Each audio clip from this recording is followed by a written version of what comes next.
कानपुर के 8 पुलिस कर्मियों का हत्यारा विकास दुबे पुलिस एनकाउंटर में मारा गया। लेकिन विकास दुबे के एनकाउंटर के बाद अब प्रदेश में सियासत शुरू हो गई है। सपा और कांग्रेस ने विकास दुबे के एनकाउंटर को लेकर योगी सरकार पर ही सवाल खड़े कर दिए।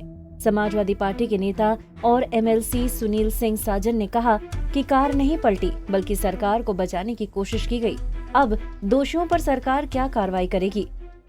देखिए, हमारे नेता माननीय अखिलेश यादव जी ने बिल्कुल स्पष्ट कर दिया है और कह दिया है कि कार नहीं पलटी है, योगी सरकार पलटने से बच गई है। उसका इनकाउंटर हुआ, उसके जो कर्म थे, जो उसका काम था, जो उसका अपराध था, उसकी सजा यही हो सकती थी।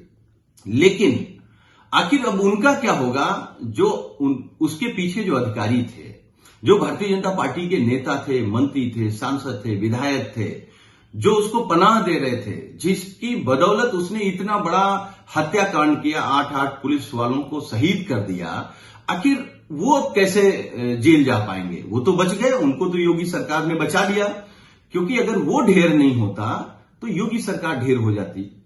लेकिन उत्तर प्रदेश की जनता जान गई है, ठीक है अभी ढेर नहीं हुई, योगी सरकार 22 में ढेर होगी, लेकिन अपराधियों को पनाह देना, उसको संरक्षण देना, ये साफ हो गया है कि योगी सरकार का यही काम है। सपा प्रवक्ता अनुराग भदौरिया ने भी विकास दुबे के एनकाउंटर को लेकर सरकार को कटघरे में खड़ा किया। उन्होंने कहा कि विकास दुबे जैसे अपराधी की सजा तो मौत होती है, लेकिन सरकार को अचानक हुए इस एनकाउंटर पर सफाई देनी चाहिए और जो भी बीजेपी के नेता शामिल हैं, उनके नामों का खुलासा होना चाहिए। विकास दुबे जैसे अपराधी की सजा मौत होती है और मौत होनी भी चाहिए, लेकिन अब सरकार को बताना चाहिए कि जो विकास दुबे अपराधी की गाड़ी पलटी है, यह सरकार को अपनी सरकार को पलटने से बचा लिया है। उसने किस किस अधिकारियों का, किस किस भारतीय जनता पार्टी के नेताओं का नाम लिया है, किन किन बड़े नेताओं का नाम लिया है जिसने उनकी मदद की है, यह भी बताना चाहिए। अब एसटीएफ को प्रेस कॉन्फ्रेंस करके साफ साफ बताना चाहिए कि आप 5-6 घंटे उसके साथ रहे, आपने पूछताछ की है, तो किन किन अधिकारियों का, किन किन नेताओं की, भारतीय जनता पार्टी का नेताओं का नाम लिया है। अब तक तो आप समाजवादी पार्टी पर आरोप लगा रहे थे, अब बताइए ना कि भारतीय जनता पार्टी के किन किन नेताओं को बचाने की कोशिश हो रही है और किन किन अधिकारियों को बचाने की कोशिश हो रही है, यह भी जनता जानना चाहती है। अगर ये अधिकारी और ये नेता आज भी बच जाएंगे तो समझिए आने वाले दिनों में कैसे कैसे अपराधियों को ये पैदा करेंगे। इसलिए विकास दुबे की सजा तो मौत होती है, लेकिन दूसरा विकास दुबे जैसे अपराधी पैदा न हो पाए, इसलिए उन भारतीय जनता पार्टी के नेताओं का, अधिकारियों का नाम सार्वजनिक कीजिए जिसका नाम उसने बताया है। वहीं विकास दुबे के एनकाउंटर को लेकर कांग्रेस नेता जितिन प्रसाद ने भी योगी सरकार को आड़े हाथ लिया है। उन्होंने कहा, अगर खून का बदला खून होगा तो न्यायपालिका की क्या जरूरत है, और वो कौन लोग हैं जो अपराधी विकास दुबे का अंत चाहते थे?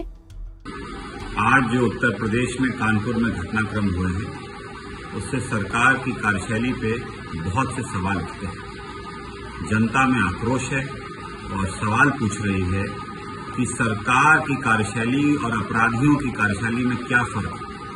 अगर खून का बदला खून होगा तो हमारे न्यायपालिका की क्या जरूरत है?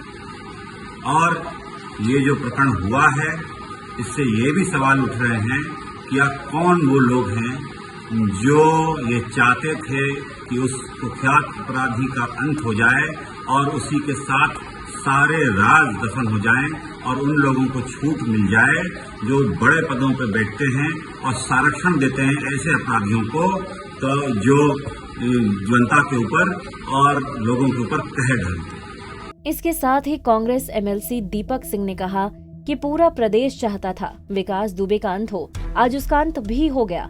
अब योगी सरकार को पापी का साथ देने वाले लोगों के नाम उजागर करने चाहिए।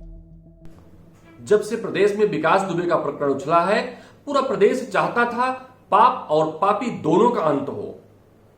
पापी का अंत तो हो गया, लेकिन प्रदेश अब भी चाहता है उस पाप का भी अंत हो जो विकास दुबे के पीछे उज्जैन में उसके सिलेंडर से लेकर उसे अपराधी बनाने और उसे पालने पोसने तक काम कर रहा था, उसकी मदद कर रहा था।